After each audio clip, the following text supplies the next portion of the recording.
नमस्कार दोस्तों, मैं अनुज आपका लाइट एजुकेशन में स्वागत करता हूं।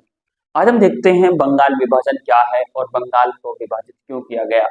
हम घटना देखते हैं 1905 की। बंगाल विभाजन क्या है और किस तरह से इसको आगे बढ़ाया गया और बंगाल आखिर क्या बन गया। देखिए, सबसे पहले जो बंगाल विभाजन हुआ उसका जो पर्पस था, उद्देश्य, वो था प्रशासन फैलाना। फैलाना अंग्रेजों की नीति रही थी, प्रशासन फैलाना। ठीक है, तो बंगाल अपने आप में एक बिल्ड था और यहाँ पर अंग्रेज क्या है, प्रशासन फैलाना चाहते थे। दूसरा पॉइंट, ये जो बंगाल विभाजन हुआ इसकी घोषणा हुई थी 20 जुलाई 1905। इसकी घोषणा कब हुई? 20 जुलाई 1905। जबकि ये हुआ कब? 16 अक्टूबर 1905 को बंगाल विभाजित हो गया। अब बंगाल विभाजित कब हुआ? 16 अक्टूबर 1905। घोषणा कब हुई? ये तो हुई घोषणा और ये विभाजित हो गया। अभी पूछेगा कि जब बंगाल विभाजित हुआ दो हिस्सों में, तो उस समय भारत का या बंगाल यानी पूरे भारत का वायसराय कौन था? ठीक है, तो वायसराय की मैं बात करूं, वायसराय की मैं बात करूं तो वायसराय थे लॉर्ड कर्जन। लॉर्ड कर्जन, बड़े दुख की बात थी। ध्यान रखना, ये जो तारीख है 16 अक्टूबर, ये बड़ी विशेष है एग्जाम के लिए, है ना। ये बहुत बार पूछी जाती है। अभी विशेष क्यों है? ध्यान रखना, जो 16 अक्टूबर है, 16 अक्टूबर है, इसी दिन तो घोषणा हुई थी कि बंगाल में दो टुकड़े होंगे, विभाजित कर दिया गया, तो बंगाल में शोक के रूप में मनाया गया। बंगाल में शोक के रूप में मनाया गया। दूसरा, यही तारीख थी जब रविंद्रनाथ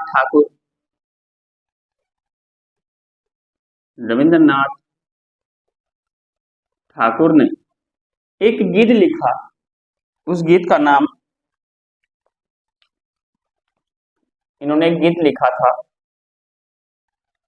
इस गीत का नाम था अमार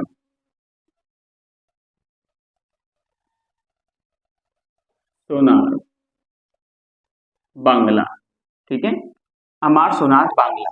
देखिए, जब बंगाल विभाजित किया गया, बंगाल जब विभाजित किया गया तो एक पूर्वी बंगाल बन गया, एक पश्चिमी बंगाल हो गया। जो ये पूर्वी बंगाल था, ये जो आप इधर देख पा रहे हैं, ये पूर्वी बंगाल आगे चलकर ही बांग्लादेश बन गया। क्या बन गया? बांग्लादेश।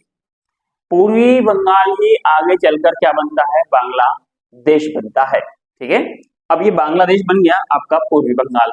उसके बाद ये बांग्लादेश तो बन गया, लेकिन रविंद्रनाथ ठाकुर द्वारा लिखा गया ये गीत अमार सोनार बांग्ला 1971 में बांग्लादेश का राष्ट्रीय गीत बन गया। क्या बन गया? राष्ट्रीय गीत बन गया। ठीक है, रविंद्रनाथ ठाकुर ने अमार सोनार बांग्ला एक गीत लिखा जो आगे चलकर बांग्लादेश का 1971 में राष्ट्रीय गीत बन गया। ठीक है, तो ये तो सारा तो बेसिक था। बंगाल में विभाजन पर सबूत फैलाने के लिए अंग्रेजों ने इसको तोड़ने की कोशिश की। ठीक है, और तोड़ दिया 16 अक्टूबर 1905 को। ठीक है, अब इसमें कुछ क्रांतिकारी भी थे, इसमें कुछ क्रांतिकारी थे। कौन कौन इसमें क्रांतिकारी थे?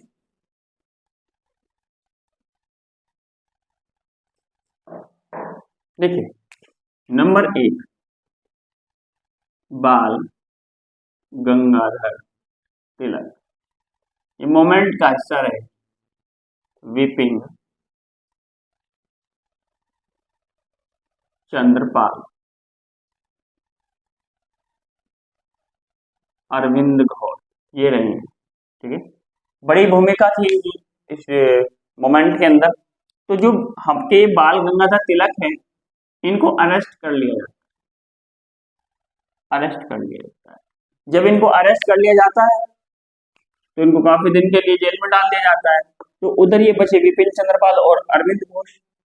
इन्होंने राजनीति से संन्यास ले लिया। हमें हमको कोई पॉलिटिकल इश्यू नहीं चाहिए, हमें कोई पॉलिटिकल में नहीं जाना है, ठीक है। इन्होंने क्या ले लिया, इतिहास, इससे राजनीति से क्या ले लिया, संन्यास ले लिया, ठीक है।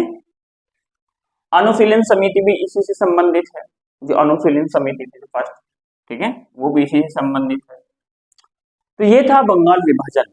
कब हुआ, कब घोषणा हुई, 16 अक्टूबर क्या था, और 16 अक्टूबर बार बार पूछा जाता है।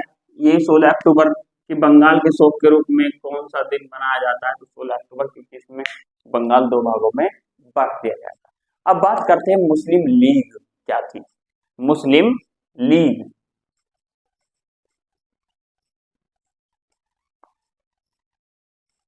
चलिए, मुस्लिम लीग 1906, ठीक है। इसके फाउंडर कौन थे,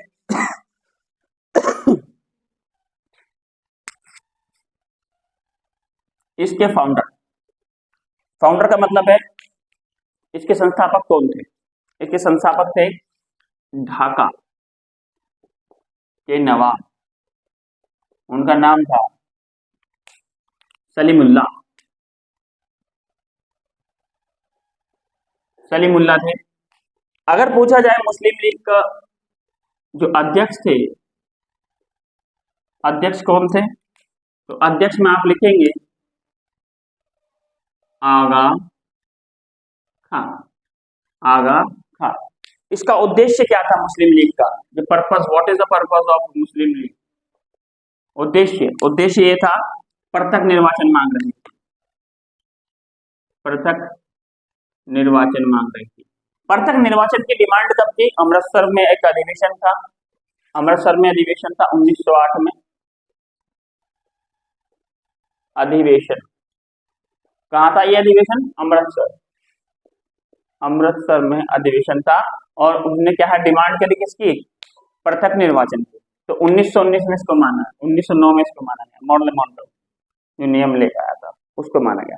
मुस्लिम लीग आगे चलकर पाकिस्तान की भी डिमांड करती है, जो मोहम्मद अली जिन्ना के हेड हो जाते हैं, यही आगे चलकर डिमांड करती रहती है कि मेरे को अलग पाकिस्तान चाहिए, मेरे को अपना अलग एक देश बनाने का है, ठीक है।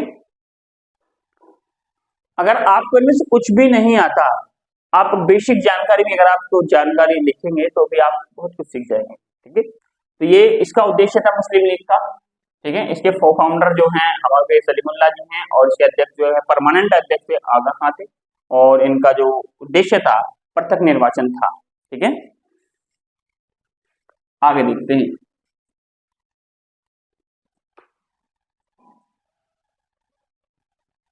एक घटना और दोस्तों मैं आपको बताऊं, एक घटना है कामागाटा मारू, ये 1914 की घटना है। एक वाटरशिप जिसमें 376 लोग, जिसमें से 200 लगभग 24 उसमें सिख थे, 40 मुस्लिम थे, और कुछ सम हिंदू। ये लोग कहाँ जा रहे थे, ये कनाडा पहुंचे, वाटरशिप था एक बहुत बड़ा, ये कनाडा पहुंचे। ये हांगकांग एक व्यक्ति था गुरदित, इनका जो हेड था, गुरदित के नेतृत्व में जहाज जा रहा था, ठीक है। हांगकांग का ये व्यक्ति था जिसने जहाज खरीदा था, तो ये कनाडा जा रहा था। लेकिन कनाडा में एक रूल बना हुआ था, कनाडा में एक रूल था, जहाज समुद्र में बिना रुके, जहाज समुद्र में बिना रुके कनाडा आएगा तो यात्री उतरेंगे। इसीलिए जब कनाडा जहाज पहुंचा तो वहां पर यात्रियों को उतरने नहीं दिया। 2 महीने तक 2 मंथ यात्री भूखे रहे, ठीक है, और उनको वापस आना पड़ा। जब वे कलकत्ता पर आए, कलकत्ता है ना, कोलकाता कहते हैं, कलकत्ता कहते हैं, कलकत्ता के बज क्षेत्र पर जब वो उतरे तो वहां उनकी जो है पुलिस झड़प हो गई जिसमें से 19 यात्री मारे गए। 19 यात्री मारे गए। ठीक है, इस घटना को कहते हैं कामागाटा मारू। ये एक जहाज था, 1914 में ये घटना हुई थी। आई होप ये वीडियो आपको थोड़ा हेल्पफुल लगी होगी। तो अगर प्लीज आप हमारे चैनल पर नए तो प्लीज चैनल को सब्सक्राइब करें, वीडियो को शेयर करें। धन्यवाद।